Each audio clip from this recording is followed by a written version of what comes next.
kesaksian ataupun introduksi sangat menarik dari Bang Kevin tadi tentang posmo, dan kita akan menyoroti bagaimana sikap orang Kristen, bagaimana kekristenan bisa dalam tanda petik menghadapi bahkan memanfaatkan paham pemikiran postmodern itu di dalam pemberitaan Injil ataupun kita di dalam persekutuan. Sebelumnya kita akan bersama-sama berdoa, mohon pimpinan Roh Kudus, biarlah Tuhan sendiri yang menolong kita agar kita boleh dimampukan untuk mengerti, dan bukan sekedar mengerti, kita juga dimampukan nantinya untuk menghidupi apa yang kita terima. Mari kita bersatu di dalam doa. Bapa Surgawi yang Maha Kasih, kami sungguh mengucap syukur kepadamu ya Allah, untuk apa yang Tuhan berikan bagi kami, sepanjang kami menikmati hari ini. Kami mengucap syukur, karena sekalipun kami sudah 1 minggu merayakan Paskah, kami sekarang sebagai mahasiswa yang ada di FISIP ini ya Tuhan, bersama-sama disatukan lintas tempat untuk bersama-sama bersekutu dan bersama-sama merayakan Paskah dengan membahas satu tema yang tidak asing bagi kami, karena itu melingkupi kami, namun juga membuat kami gagap. Oleh karena itu ya Tuhan, kami hendak mendasari percakapan kami malam hari ini dengan pemberitaan firman-Mu. Oleh karena itu, teduhkan hati kami ya Tuhan dari suara-suara lain yang ingin mengganggu pemberitaan firman Tuhan. Sehingga firman-Mu sudah jelas terdengar di tengah-tengah kami, dan kami tunduk di bawah otoritasnya. Hamba-Mu yang malam hari ini Engkau utus menjadi pemberitamu ya Allah. Di tengah-tengah kelemahan, keterbatasan, dan keberdosaan hamba-Mu, kiranya anugerah Tuhan yang sempurna boleh menolong hamba-Mu untuk menyampaikan Injil Tuhan dengan bersahaja dan setia. Demikian juga Tuhan anugerahkan bagi kami hati yang lembut untuk menerima, untuk mengerti dan menerima kebenaran firman Tuhan. Dan bukan sekedar hati yang lembut untuk mengerti dan menerima kebenaran firman Tuhan, anugerahkan juga kepada kami hati yang taat untuk melakukan dan hidup di dalam firman Tuhan. Berbicaralah, bersabdalah ya Allah, sebab umat kepunyaan-Mu ini sedia mendengarkannya. Di dalam kasih Kristus Yesus, firman yang telah menjadi manusia, kami berdoa dan mengucap syukur. Amin. Kita akan mendasari percakapan kita pada malam hari ini, teman-teman, dengan membaca surat Rasul Paulus kepada jemaat di Kolose. Menurut Kolose pasal yang kedua, ayat 6 hingga ayatnya yang ke-9. Kolose 2 ayat 6 sampai hingga 9, demikian ada tertulis. Kamu telah menerima Kristus Yesus, Tuhan kita. Karena itu hendaklah hidupmu tetap di dalam Dia. Hendaklah kamu berakar di dalam Dia dan dibangun di atas Dia. Hendaklah kamu bertambah teguh dalam iman yang telah diajarkan kepadamu. Dan hendaklah hatimu melimpah dengan syukur. Hati-hatilah, supaya jangan ada yang menawan kamu dengan filsafatnya yang kosong dan palsu, menurut ajaran turun-temurun dan roh-roh dunia, tetapi tidak menurut Kristus. Sebab di dalam Dialah berdiam segala secara jasmaniah, seluruh kepenuhan kealahan. Sebelum saya melanjutkan, saya mohon konfirmasi apakah slide saya ditampilkan dengan baik? Iya Bang, sudah. Oke, baik. Baik. Ya.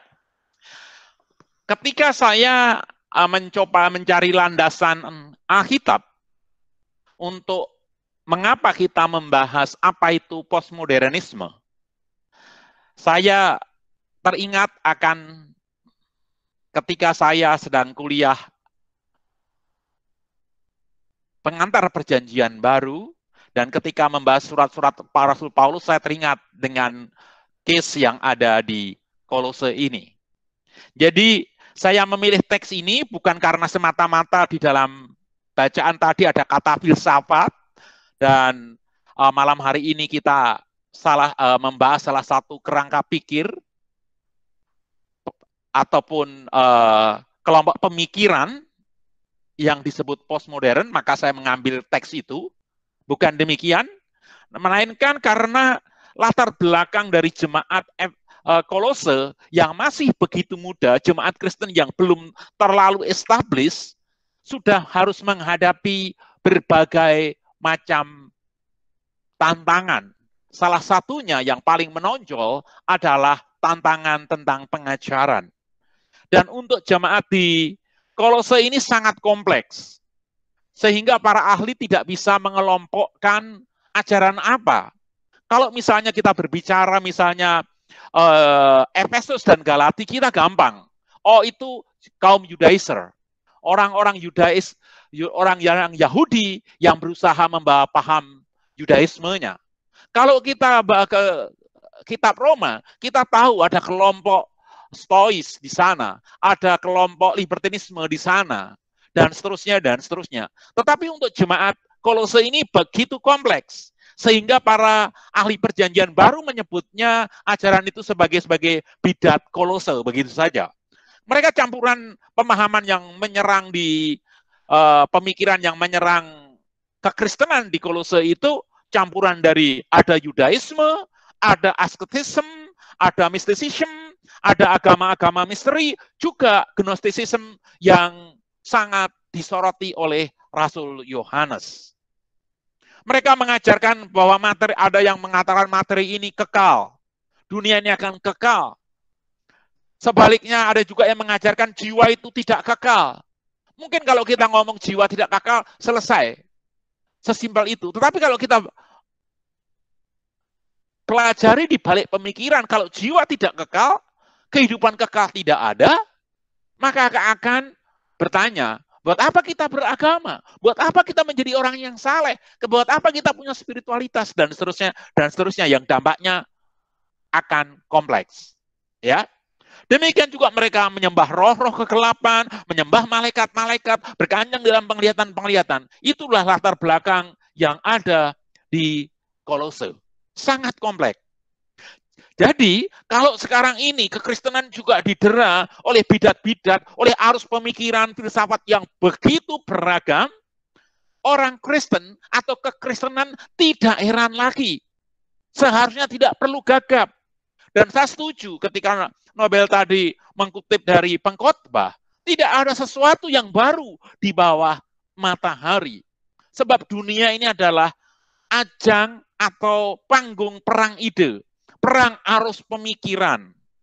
Sejak awal lahirnya kekristenan yang saya bisa sebutkan, Gnosticism, Judaism yang radikal, Polytheism, Libertinism, Stoicism, itu sudah menghantam dari kiri, kanan, depan, belakang, atas, bawah, nilai-nilai kekristenan.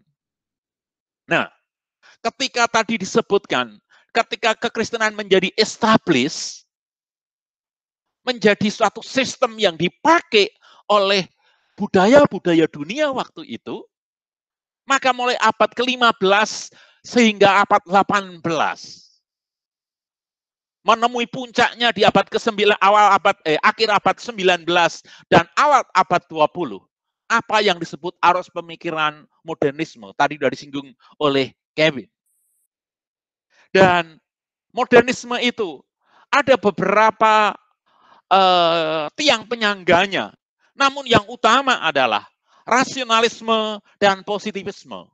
Rasionalisme berarti segala sesuatu harus dimasukkan rasio, logik. Nah, ketika itu berbicara rasio, it's okay. Tetapi kalau akhirnya di dalam rasionalisme dan naturalisme di situ, akhirnya menolak yang supranatural, itu mulai menghantam muka dengan muka, hitam dengan putih terhadap kekristenan.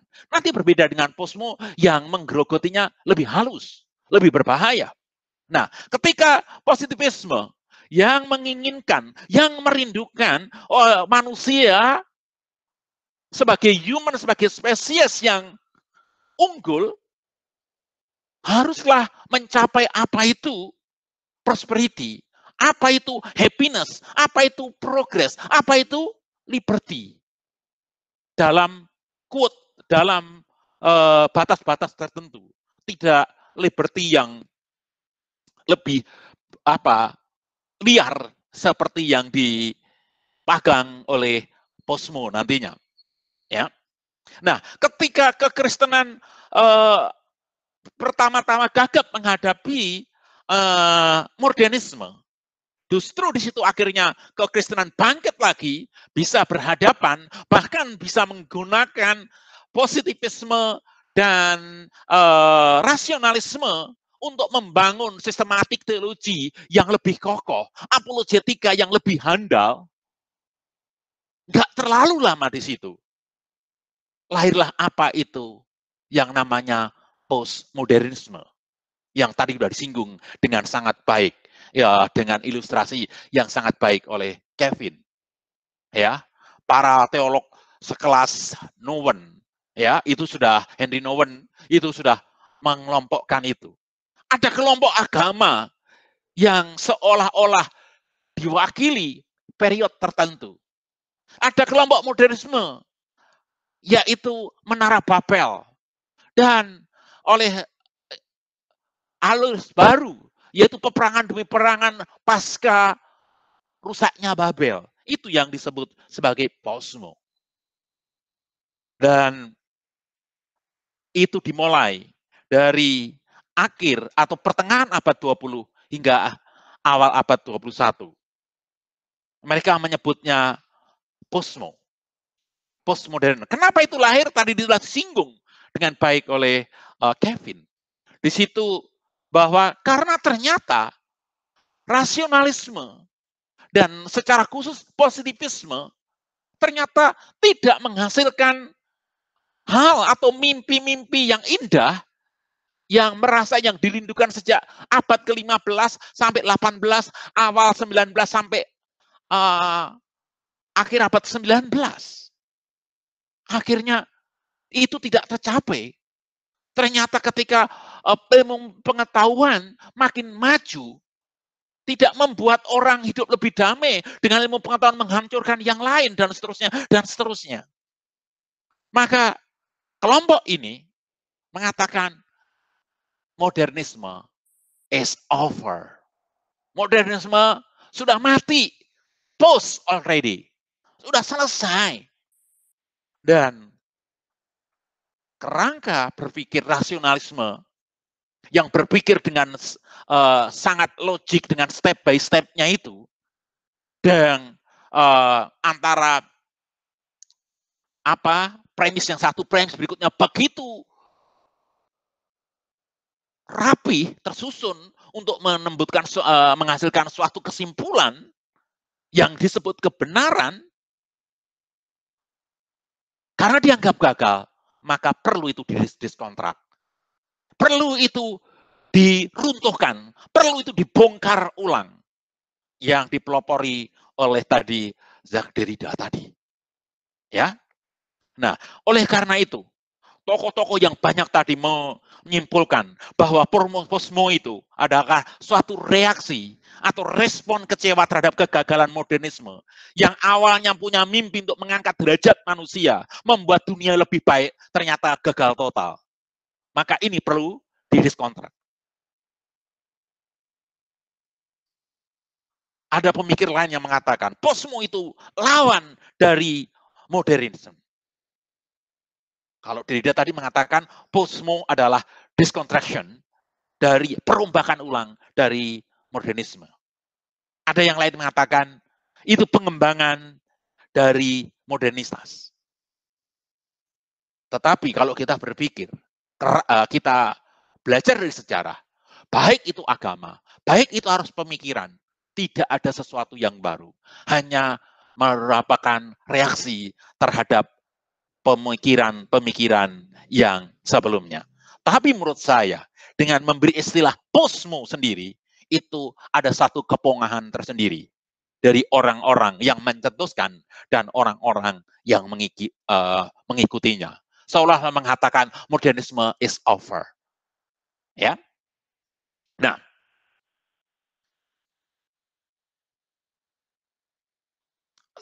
ketika kita berbicara posmo, tadi disebutkan dua hal yang menjadi tiang utama dari postmodern.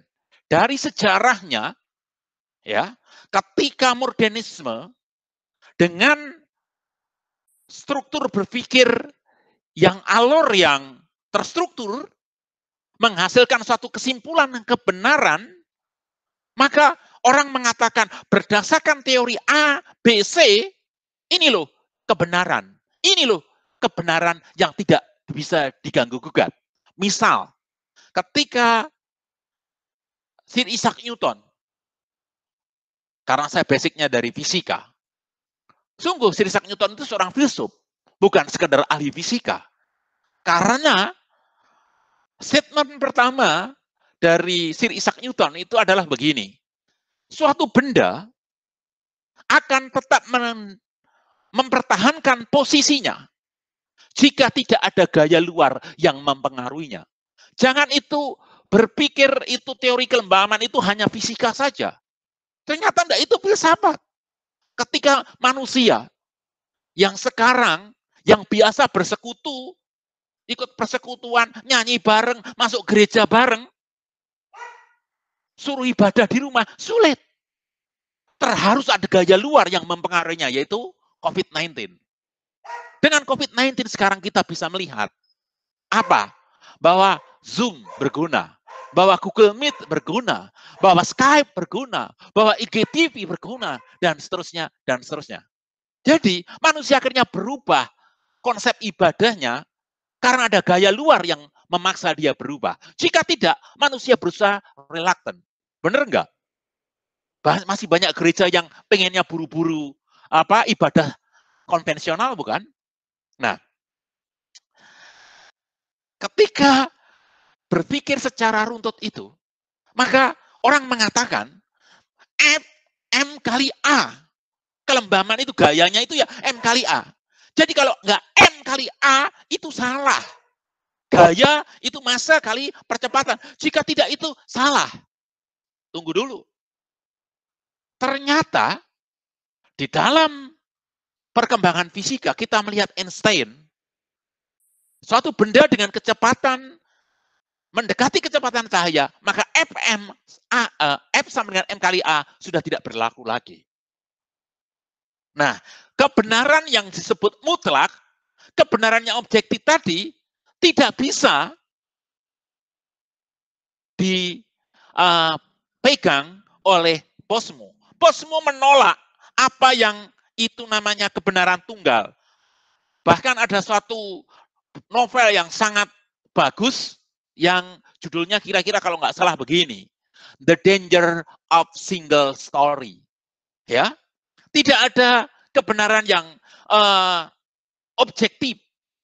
Misalnya begini, kita sepakat, coba teman-teman yang cowok, saya mau tanya, misalnya ada seorang cewek lewat, seret gitu lewat, langsung bilang, wah itu cantik.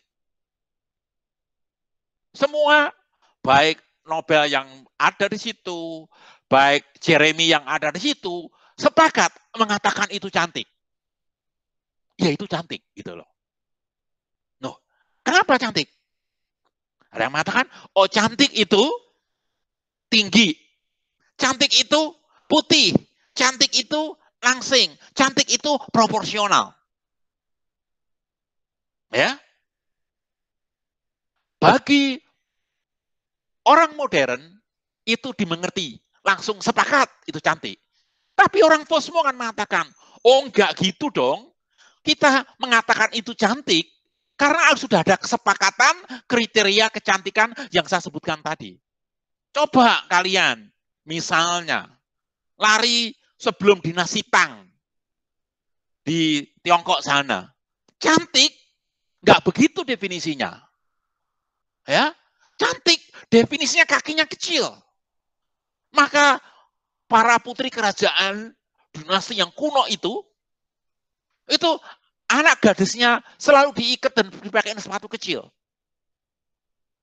Atau ada salah satu suku di Afrika, cantik itu justru kalau ukurannya jumbo, begitu. Jadi kita nggak bisa. Oh, itu nggak bisa. Kita mengatakan itu cantik karena kita sepakat. Contoh yang lain. Ada seseorang lewat, pakai topi. Wah, topinya bagus. Kok kamu tahu itu topi? Oh iya, karena kita tahu topi itu per definisinya adalah sesuatu yang bulat melingkar di kepala. Maka kita bersepakat itu menyebutnya topi. Tapi bagi Posmo, oh itu enggak topi. Itu kita mengatakan itu topi karena kesepakatan. Jadi tidak ada namanya kebenaran yang objektif. Itu hanya kesepakatan. Nah, apalagi kita berbicara tiang yang kedua, kebenaran itu mutlak. Itu tidak ada. Ya, mutlak. Yang ada itu relatif. Nah, kalau mengatakan padahal per definisi ini udah contradictio interminis. Mengapa? Tidak ada kebenaran mutlak ketika ngomong itu si Posmo yang mengatakan tidak ada kebenaran mutlak, termasuk statement dia yang disebut kebenaran itu juga relatif. Which is itu membunuh dirinya sendiri. Ya. Sekali lagi, dua tiang utama yang mendasari Posmo adalah relativisme dan tadi disebut karena masing-masing ingin bebas. Ya. Masing-masing ingin bebas terhadap perdefinisian. Nanti saya di dalam aplikasinya nanti akan saya sebut lagi. Nah, sebelum saya merangkah ke selanjutnya, saya teringat ada satu konsep di dalam teologi, apakah kalian telah pernah mendengarnya?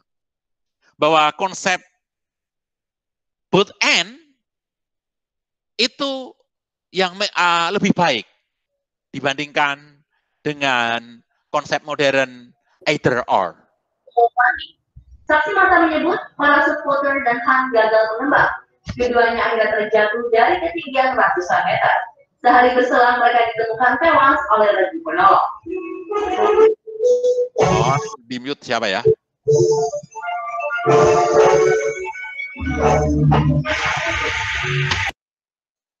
Nah, terima kasih. Ya, both and dan either or. Kalau modernisme, either ini yang benar atau itu yang benar. Kalau ini yang benar, berarti itu salah.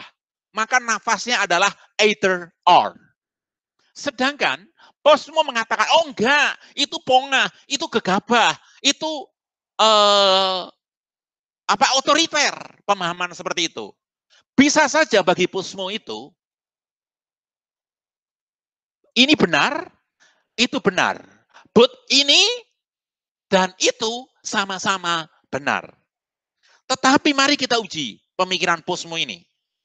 Ketika dia mengatakan, I would prefer both and concept, either or concept. Ketika dia mengatakan, aku lebih senang menggunakan konsep both and tinimbang either or. Ketika memutuskan untuk memilih both and dibandingkan either or, berarti dia sendiri mengikuti konsep either or. Ya, dibanding aku memilih either or, aku lebih memilih both and. Ya, di sini pijakan dari Posmo sebenarnya tidak terlalu kokoh.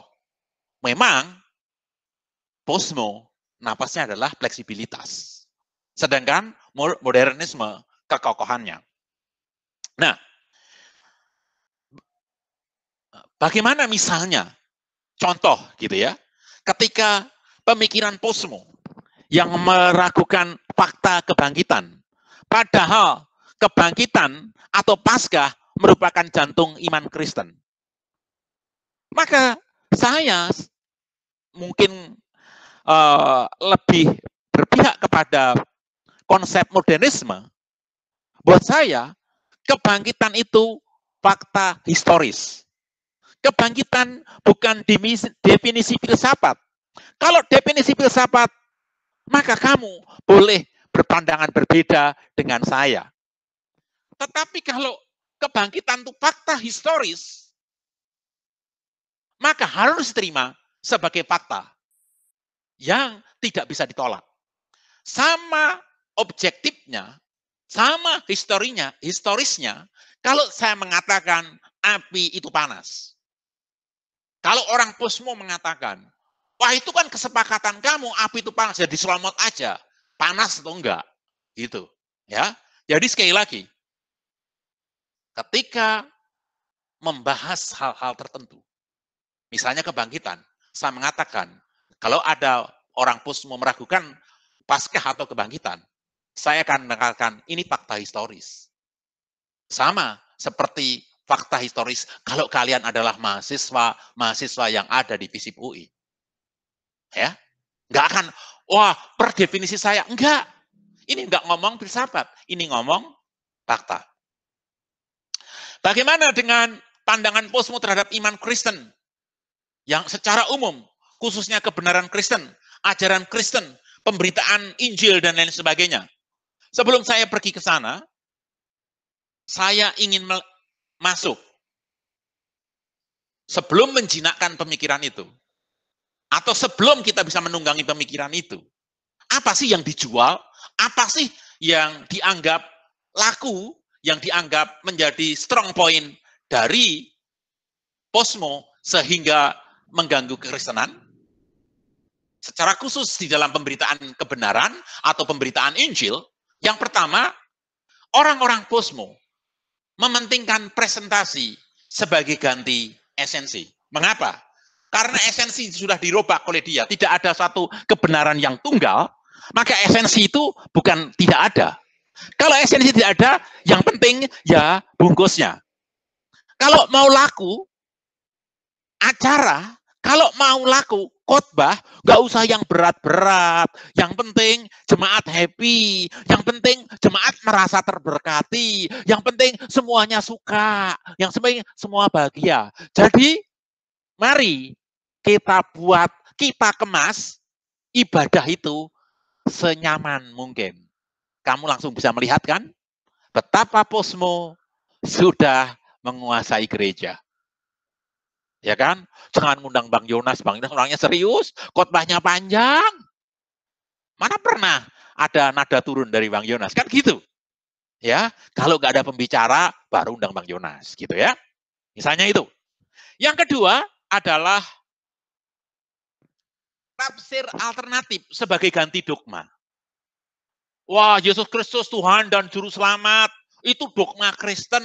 Alkitab adalah firman Allah, itu dogma Kristen. Enggak lah ya. Kan di luar kekristenan masih banyak nilai-nilai. Sutta Pitaka ada. Ya, kajaran Konfusius bagus. Ya. Jadi jangan sombong banget lah, seolah-olah Alkitab di atas segalanya, kan gitu. Ya. Yesus Kristus itu jalan. Harusnya tafsiran yang lebih benar itu salah satu jalan. Ya kan? Yang penting kan tujuannya apa? Nah ini, tafsir alternatif ingin ganti dogma. Contoh yang lain, nggak usah bicara dosa lah. Dosa itu kan subjektif. Atau tadi Bang Kevin sudah singgung. Dosa itu kan hanya perasaan bersalah. Ya kan? Kalau kita ajarkan tentang moral, tentang etik, maka masalah-masalah yang disebut orang Kristen dosa yang mengikat itu kan kita selesaikan. Kalau gitu khotbahnya isinya moral dan etik saja. Khotbah di bukit, ya kan? Nggak usah lah khotbah kepada Nikodemus yang mengatakan kamu harus dilahirkan kembali. Lahir kembali itu perubahan cara pandang, perubahan paradigma berpikir, gitu aja, kan gitu. Kan lebih diterima. Ini yang ditawarkan oleh posmo. Ortopraksi sebagai ganti ortodoksi. Yang penting itu kan tindakannya, dampaknya. Orang Kristen tuh nggak perlu, doktrin dari biologi, kristologi, pneumatologi, ribet ya. Membawa dampak nggak orang Kristen. Kalau membawa dampak, seperti membawa dampak enggak. Saya mengatakan, Injil selalu direduksi. Sering orang mengasosiasikan Injil itu sebagai the work of Christ saja. Enggak. Kisah para rasul dan Injil sinoptik serta Injil Yohanes, keempat Injil, mencatat yang dimaksud Injil, itu selain berbicara the work of Christ, juga berbicara the person of Christ. Jati diri Kristus sebagai Tuhan dan Juru Selamat. Selain tentu saja Kristus menyembuhkan, Kristus memberi makan, gereja memberi makan, gereja menyembuhkan penyakit masyarakat. Tetapi jangan berhenti di situ. Gereja juga memberitakan bahwa Yesus menjadi sentral tindakan kita karena Yesus adalah Tuhan dan Juru Selamat. Posmo, yang penting tindakannya, nggak perlu ortodoksinya, ajarannya nggak terlalu penting. Dan yang terakhir adalah produksi makna sebagai ganti objektivitas penafsiran. Nggak perlu menafsir, nggak perlu mengikuti kaidah-kaidah hermeneutik. PA nggak usah ngikutin ini. Hatimu ngomong apa? Rohmu ngomong apa? Suara hati kamu ngomong apa? Itu makna Tuhan, sehingga menjadi rema buat kita. Ini semua adalah tantangan nilai jual yang ada di postmodern. Kalian lihat sekarang, gereja-gereja mana yang tanpa sadar sudah dicengkeram oleh pemikiran arus postmodern, bukan? Mungkin kita pun juga mulai begitu. Dengan kata lain, tantangan postmo paling utama adalah ketidakadaan patokan, ketidakadaan standar, ketidakadaan kebenaran mutlak. Kalau Yesus sebagai Tuhan dan Selamat kita mengklaim mengatakan, I am the way and the truth, sekarang setiap orang postmo mengatakan, I am the truth. Maka tidak aneh ketika kebebasan revolusi seksual tadi, tubuhku sendiri, keinginanku sendiri, saya mau mengekspresikan dengan cara bagaimana, itu my authority. Saya tidak mau ada otoritas lain yang namanya dogma, yang namanya etis, yang namanya moral, yang namanya agama. Tubuhku, aku berkuasa atas tubuhku sendiri. Keliaran pemikiran ini dikritisi dengan sangat baik oleh Rasul Yohanes. Rasul yang terkenal lemah lembut tadi. Dia mengatakan, dunia ini, sistem pemikiran dunia ini sedang lenyap dengan keinginannya sendiri. Seks bebas menghancurkan mereka sendiri. Para pelakunya, penyakit-penyakit seksual, dan lain sebagainya. Orang yang merasa paling berotoritas, mati karena kekuasaannya sendiri. Orang-orang yang merasa kebebasan, menggunakan senjata api, dia mati oleh senjata api sendiri. Orang yang merasa bebas menggunakan tubuhnya, menggunakan minuman keras, menggunakan obat-obatan, mereka mati oleh keinginannya sendiri. Tetapi orang yang melakukan kehendak Allah, nomos Allah, hukum Allah, akan tetap hidup selama-lamanya di dunia yang sekarang dan dunia yang akan datang. Dan Rasul Paulus mengingatkan kepada jemaat di Roma yang waktu itu ditarik oleh dua kubu, Stoicism dan Epicurianism. Di situ Paulus mengingatkan, oleh karena itu jangan kamu menjadi serupa dengan dunia. Do not conform with this world. Tetapi berubahlah, be thou transformed. Berubahlah. Kata-kata berubahlah di sini, selain berubah untuk diri, mengandung makna juga mengubahlah. Berubahlah dirimu, setelah itu mengubahlah. Jangan menjadi serupa dengan dunia. Jangan kompromi dengan nilai-nilai dunia yang kelihatannya benar. Tetapi, berubahlah dirimu oleh firman Allah. Dan melalui firman Allah, ubahlah dunia yang sedang menunggu kematiannya tadi. Ini slide saya yang terakhir. Bagaimana untuk menghembris, untuk memeluk, untuk merangkul orang-orang posmo yang liar secara berpikir, yang mau liar secara kehidupan, tetapi kosong, seperti kekosongan perempuan Samaria. yang tidak pernah terpuaskan oleh apapun juga, yang diperbudak oleh arus pemikirannya sendiri. Itulah posmo. Di dalamnya ada LGBT, di dalamnya ada free thinker, di dalamnya ada antinomian, dan lain sebagainya.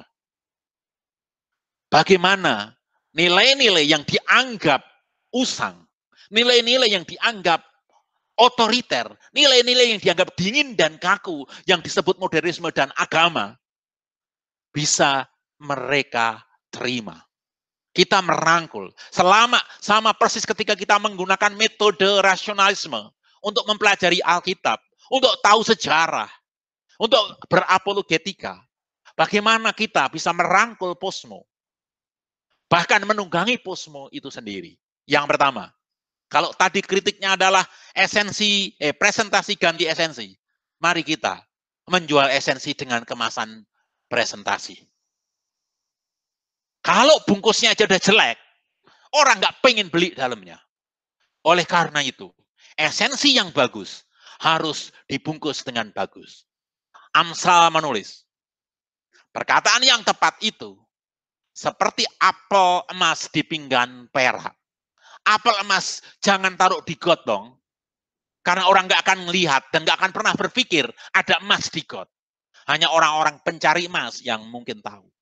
Oleh karena itu, kalau kekristenan mempunyai esensi, kekristenan mempunyai nilai yang mulia, mari kita kemas, mari kita bungkus yang indah juga, sehingga orang tertarik untuk membelinya. Generasi posmo, pemikir-pemikir posmo, pengikut-pengikut posmo, penyembah-penyembah posmo, mau membelinya. Gunakan IG, gunakan Line untuk memberitakan Injil. Mungkin membawa Alkitab sudah tidak terlalu menarik buat mereka. Yang penting Injil diberitakan. Bukan metodenya, tetapi Injil yang diberitakan.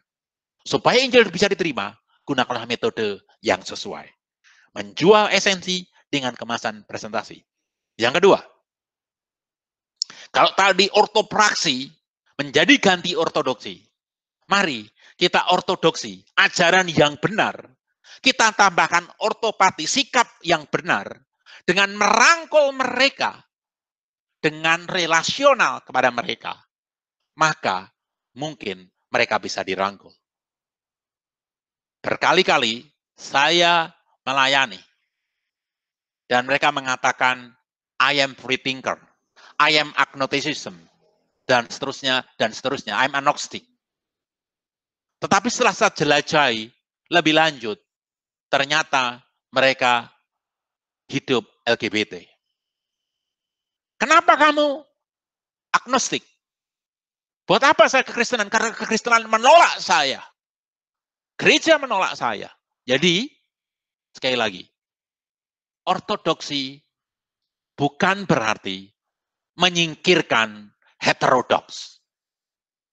Bagaimana ortodoksi merangkul orang-orang yang heterodoks dan diluruskan kepada jalan yang ortodoks, yaitu dengan membangun relasi. Maka ortodoksi, keajaran yang benar, dengan sikap yang benar, pasti menghasilkan output ortopraksi atau praktek yang benar. Dan rangkulan ini, kita sajikan objektivitas tafsir kita dengan sikap yang relasional. Oleh sebab itu, sebagai umat Kristen, mari kita senantiasa berpikir kreatif. Roh apa, nilai jual apa yang digunakan untuk berusaha merongrong kekristenan. Dan kita menggunakan tenaga itu untuk menguasainya. Seperti ilmu Tai Chi di dalam silat Tiongkok. Menggunakan tenaga lawan. Ketika postmodern datang, kita harus mewaspadainya. Bukan kita menghindarinya. Kita papak, kita pelajari, kita manfaatkan. Sehingga kita tidak gagap atau ketinggalan atau hanya menjadi penonton, tidak berbuat apa-apa terhadap power yang namanya posmo ini. Ada banyak kekakuan modernisme. Namun kita memanfaatkan modernisme. Maka keliaran dari posmo yang menolak dominasi kebenaran, kita rangkul. Justru mari kita lihat. Kebenaran yang sekarang selama ini kita pegang, apakah kontekstual dan relevan dengan melihat berbagai macam sudut. Sehingga kita bisa menyajikan kebenaran yang absolut tadi dengan kemasan yang menarik. Menutup renungan saya pada malam hari ini, posmo itu seperti orang-orang yang mempunyai pengen pergi ke pulau impian.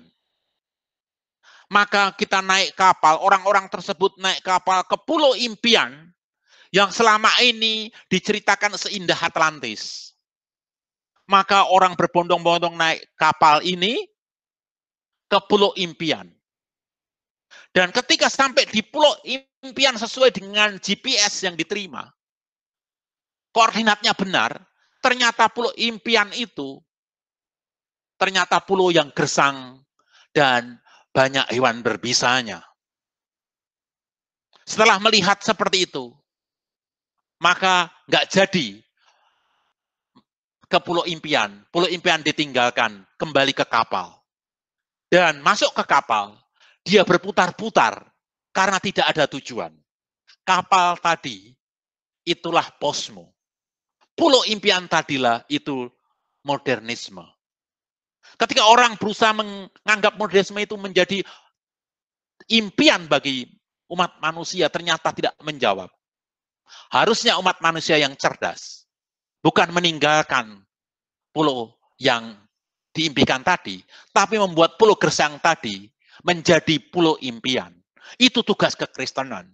Kekristenan haruslah bisa mengendarai setiap arus pemikiran yang ada. Sehingga kita bisa mengatakan tidak ada sesuatu yang baru di bawah matahari. Mari, sebagai kekristenan yang sejati, kita selalu mengkomunikasikan kebenaran Allah yang absolut. Namun dengan kasih Allah yang relasional. Bukan dengan cara otoriter seperti yang dilakukan oleh orang-orang modern dulu. Tuhan Yesus memberkati kita. Amin. Teman-teman, selanjutnya kita akan masuk ke sesi tanya jawab. Jadi bagi teman-teman yang memiliki pertanyaan terkait dengan postmodernisme, teman-teman boleh memberikan komentar di kolom chat. Jadi teman-teman, ini langsung akan dijawab oleh Bang Yonas ya teman-teman. Jadi bagi teman-teman yang memiliki pertanyaan atau memiliki kebingungan terkait dengan postmodernisme, teman-teman boleh bertanya di kolom komentar.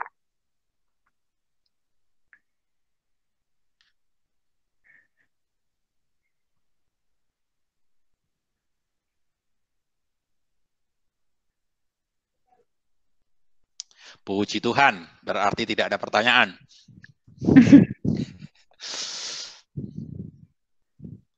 Jangan takut, saya nggak bisa jawab, karena ada Kevin yang akan menjawab. Kalau masih di dalam.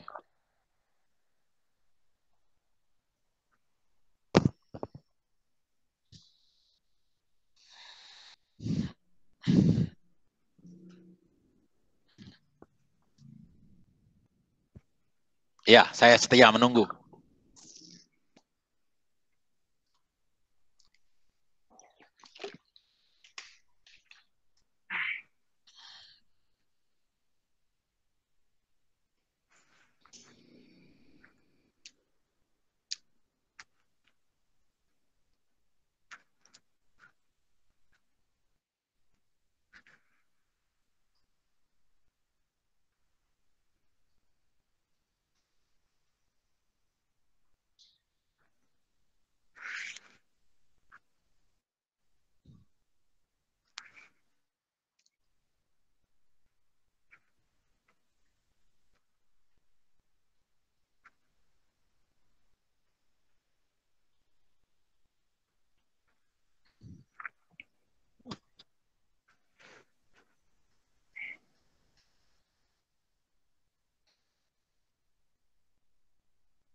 Itu sudah ada pertanyaan yang masuk, Bang, dari Grace Girl, Bang. Bagaimana cara kita merangkul teman-teman yang terlanjur LGBT tanpa nantinya dia benci dengan iman kekristenan itu? Ya, ketika seseorang sudah masuk di dalam LGBT, ya, bukan berarti sudah tidak ada masa depan bagi orang tersebut. Saya kenal salah seorang psikolog yang berlatar belakang gay, ya. Karena LGBT itu mempunyai, kalau pakai skala kalian mungkin lebih tahu dibandingkan saya. Kalau dibandingkan ada skala 0 sampai 10, tidak semuanya itu di 10. Ya. Dan secara umum manusia itu mempunyai kecenderungan, cuman levelnya berapa gitu loh. Mungkin ada yang levelnya 1, levelnya 2 gitu ya. Maka tidak heran misalnya ada cowok, lihat cowok ganteng, dengan jujur dalam hati cowok itu ganteng. Atau ketika cewek gitu ya, ketika lihat cewek itu ngaku dalam dirinya cewek itu cantik. Ada ketertarikan sekalipun sejenis, tetapi levelnya rendah. Nah, kawan saya itu adalah kalau dari 10 dia levelnya 8 atau 9. Maksudnya dia lebih cenderung suka cowok dibandingkan cewek. Ya, tapi dia tahu matanya juga cukup objektif ketika dia melihat cewek itu cantik. Dia seorang Kristen, ya, dan seorang psikolog. Dia bergumul sekali untuk ingin sembuh dari penyakitnya ini. Bagaimana?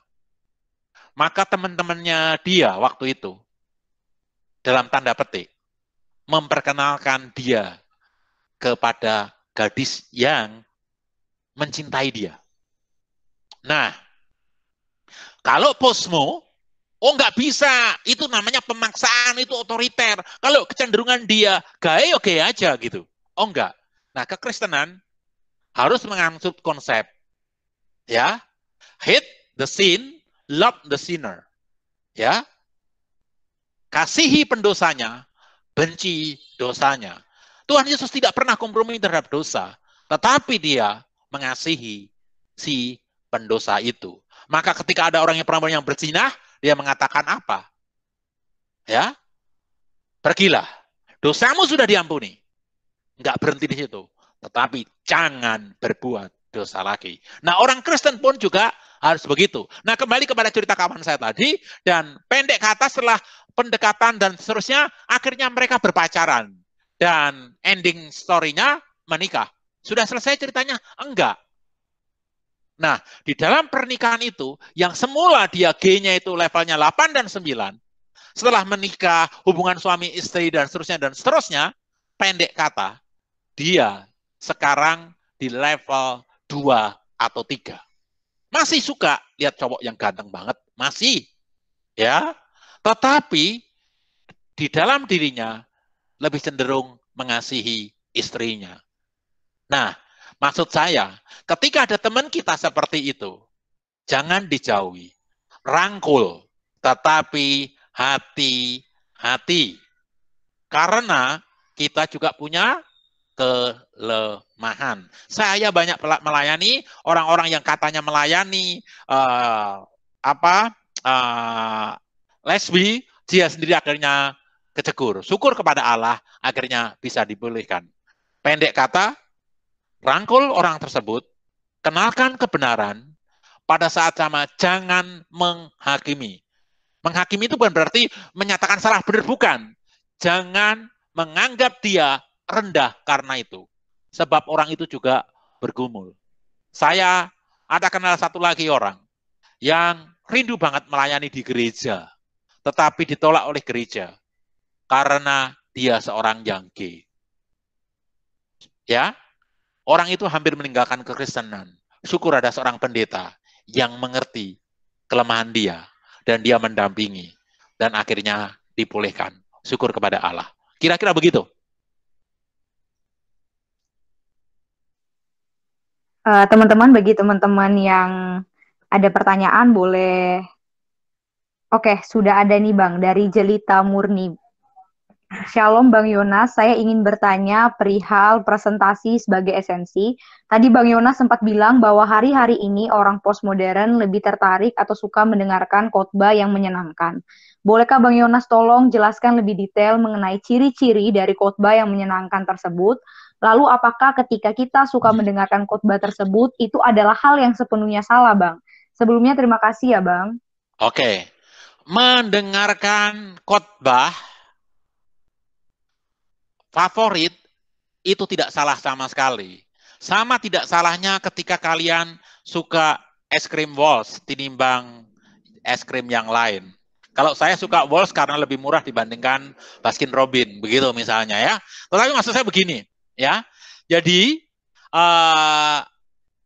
yang disebut presentasi meninggalkan esensi, coba kalian lihat, ya. Khotbah-khotbah di gereja, misalnya, ketika saya mau khotbah tentang dosa, oh jangan, jemaat sini telinganya peka. Kalau nanti khotbah ini nyinggung dia. Kalau khotbah saya misalnya menyinggung salah seorang dari yang dengar khotbah saya, syukur kepada Allah. Berarti Tuhan berkenan memakai khotbah saya yang jelek dengan kuat kuasa Roh Kudus menyinggung orang tersebut. Dan orang tersebut harusnya bersyukur karena telah disinggung oleh khotbah. Padahal seorang pengkhotbah tidak pernah berpikir, bayangkan mau 100 orang khotbah, wah, mau tak pikirin siapa yang mau gue serang, kan nggak mungkin. Apalagi kalau saya diundang di suatu gereja, kenal juga kagak. Jadi yang dimaksud mementingkan presentasi, memikirkan khotbah-khotbah yang disukai oleh jemaat. Misal, ya, khotbah yang jangan berbicara dosa lah, bicara tentang sukses saja, kesembuhan aja, yang enak-enak aja lah, sukses, kesembuhan, kaya, tidak terluput dari COVID-19 dan seterusnya, itu kan enak. Jemaat suka itu. Dan kalau saya mengikuti itu, maka saya menjadi hamba jemaat. Saya bukan hamba kebenaran. Saya nggak layak disebut pemberita Injil. Saya adalah seorang stand-up komedi yang membuat mereka suka. Pertanyaan kedua, kalau gitu boleh nggak Bang saya suka kepada khotbah-khotbah tertentu? Kalau kamu suka khotbah karena enak di telingamu saja, berarti kamu tidak taat. Tetapi kalau kamu suka pendeta tertentu, karena isi khotbahnya, cara presentasinya bagus, isi khotbahnya bagus. Saya mau kasih tahu. Saya itu punya pendeta favorit, nggak usah saya sebutin namanya. Kalau malam sebelum tidur saya dengerin khotbah dia, gitu loh. Jadi saya juga punya pendeta favorit untuk saya dengerin khotbahnya. Nah kemarin waktu Paskah, Jumat Agung, kami kebaktian di rumah, saya relay gerejanya dia. Wah dia bahas seneng karena saya seneng gitu, kata istri saya ikut pendeta favoritnya papa gitu kan, dengerin. Nah hari itu dia khotbah buat saya bagus banget. Karena bahas pakai bahasa Yunaninya itu enak gitu loh. Ya tapi buat anak istri saya muntah-muntah lah gitu ya. Jadi intinya punya pendeta favorit nggak masalah. Selama yang diajarkan dia bukan hanya menyenangkan hati kita, tetapi yang diajarkan adalah kebenaran. Kalau kamu suka kepada satu pendeta, sering pernah ditegur. Waduh sakit banget ditegur. Dan akhirnya buat kita berubah. Syukur kepada Allah. Kalau kamu sedang sedih di dalam lembah kekelaman dan kamu mendengar khotbah di teguhan, berarti kamu mendengarkan seorang hamba Tuhan yang benar. Tetapi kalau kamu dengerin khotbah pendeta favorit kamu, karena isinya selalu kabar baik, kabar baik, kabar baik, kabar baik, dan tidak pernah membuat kamu dewasa secara rohani, dosamu nggak pernah dikoreksi, kelemahan kedagingan kamu nggak pernah dikoreksi. Artinya, kamu sedang menikmati candu, bukan mendengarkan firman Tuhan. Jadi, memilih pendeta favorit nggak masalah. Yang penting, yang diberitakan adalah kebenaran firman Tuhan, bukan berita yang ingin kamu dengar. Kalau kita mendengarkan berita yang ingin kita dengar saja, then we are postmodern follower instead of Christ disciple. Gitu. Terima kasih Bang Yonas atas jawaban dari Bang Yonas. Selanjutnya Bang, pertanyaan ketiga dari saya sendiri. Pertanyaannya yaitu bagaimana tanggapan Abang terkait dengan perdebatan yang terjadi di kekristenan akhir-akhir ini terkait dengan dua pendeta yang besar yang ada di Indonesia, di mana pengikut kedua pendeta ini mengklaim kebenaran mereka masing-masing gitu Bang. Tanggapan Abang bagaimana gitu Bang? Iya. Nah, tugas kenabian adalah memang memberitakan kebenaran. Dan ketika mendengarkan, saya nggak memihak salah satu pendeta, ya, karena masing-masing juga bisa dikritisi, ya. Kalau saya sebagai seorang hamba Tuhan tidak mengkritisi orang di dalam kesalahannya, maka saya tidak pantas disebut hamba Tuhan. Karena tugas kenabian itu menegur. Dan tugas firman Tuhan menyatakan kesalahan, memperbaiki kelakuan, dan mendidik orang dalam kebenaran. Artinya, setiap orang yang salah wajib ditegur. Nah, kalau saya negor, kalau ada teks dari Matius pasal yang ke-7 yang berbicara, jangan menghakimi, kalau diteliti dengan sungguh-sungguh, yang dimaksud jangan menghakimi di situ adalah bahasa yang digunakan. Jangan ingin, ya kan, menjatuhkan seseorang. Jadi motif kamu menegur itu apa? Kalau motif menegur itu untuk menyerang orang tersebut, itu atau membuat orang itu jatuh, berarti kamu salah. Tetapi kalau kamu menegur karena kebenaran, lakukan. Maksudnya begini, saya bilang misalnya, mencuri adalah dosa. Ketika ketemu dari salah kalian nyontek, kalian semua nyontek, kalian ada yang nyontek, saya tegur. 4 mata, saya tegur. Wah, kelihatannya rohani banget saya negur. Tetapi ketika anak saya nggak siap ujian, nyontek, saya maklum, maka itu tindakan saya kepada kamu mempunyai motif yang tidak benar. Itu yang dilarang di Matius pasal ke-7. Jadi, sekali lagi, menegur orang demi orang itu selamat, baik, itu benar. Justru kalau nggak menegur, salah. Tetapi kalau teguran saya itu karena saya nggak suka, karena saya ada agenda misalnya saya pengen supaya jemaat dia pindah ke gereja saya misalnya, itu salah. Tetapi kalau menegur for sake of the truth itself, itu keharusan. Nah, saya masuk yang kedua. Caranya. Wah, kalau caranya orang Kristen, kan harusnya menegur 4 mata, Bang. Kan begitu. Pertanyaan berikutnya. Kan si pendeta yang A itu kan negornya lewat medsos. Tunggu dulu. Ini hanya mengungkapkan sebagian kebenaran. Menegur 4 mata itu di dalam kondisi ideal, fine. Tuhan Yesus menegur Petrus di depan orang banyak, nyahlah kau iblis. Ya enggak? Ngomong orang Farisi waktu lagi khotbah, hei keturunan ular beludak. Ya kan? Tetapi kepada Nikodemus, dia 4 mata. Kepada perempuan Samaria, dia 4 mata. Jadi alasan itu juga tidak dibenarkan. Nah, kalau saya mungkin kalau menegur, mungkin yang kalau menegurnya saya setuju. Tetapi mengkritisi cara menegurnya itu lain perkara. Cara orang berbeda-beda. Jadi sikap pengikutnya ini yang harusnya didewasakan. Saya misalnya sebagai pengikut pendeta A, saya akan mengajarkan untuk tidak terlibat untuk membela saya seperti itu. Sebaliknya pendeta B juga mengajarkan ke anak buahnya untuk tidak seperti itu. Sayang, orang-orang yang di atas biasanya bisa menggembalakan orang lain, tidak bisa menggembalakan gembalaannya sendiri. Itu problem. Jadi, sekali lagi, ini masalah cukup kompleks. Bahkan sahabat saya yang kebetulan pendukung satu pendeta yang dikritisi, dia bahkan mengancam saya, itu teman tidur saya, teman waktu di kos dulu. Sekarang dia jadi pendeta di satu tempat tersebut. Ya, dia mengancam dengan ancaman yang cukup serius. Dia akan mempolisikan dan sebagainya. Dan buat saya, no. Itu tugas kenabian harus dijalankan. Sebelum saya tutup, pertanyaan ini, kalau ada pertanyaan lagi nanti, saya kasih ilustrasi. Bukan ilustrasi, fakta yang saya alami. Satu kali senior saya diisukan berselingkuh. Faktanya, pertama, jemaat melihat dia makan berdua dengan wanita yang bukan istrinya. Berdua saja.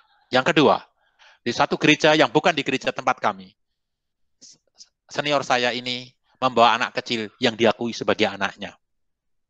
Perempuan. Padahal kita tahu persis semua anak-anaknya di rumah laki-laki. Nah, itu menjadi gosip di gereja. Dan saya waktu itu sebagai ketua majelis, saya harus menegur dia, mempertanyakan hal itu.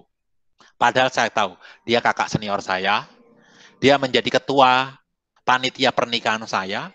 Ketika anak saya pertama meninggal, dia yang menghibur saya, bahkan dia membayar biaya rumah sakit, karena waktu itu secara ekonomi saya masih sangat lemah.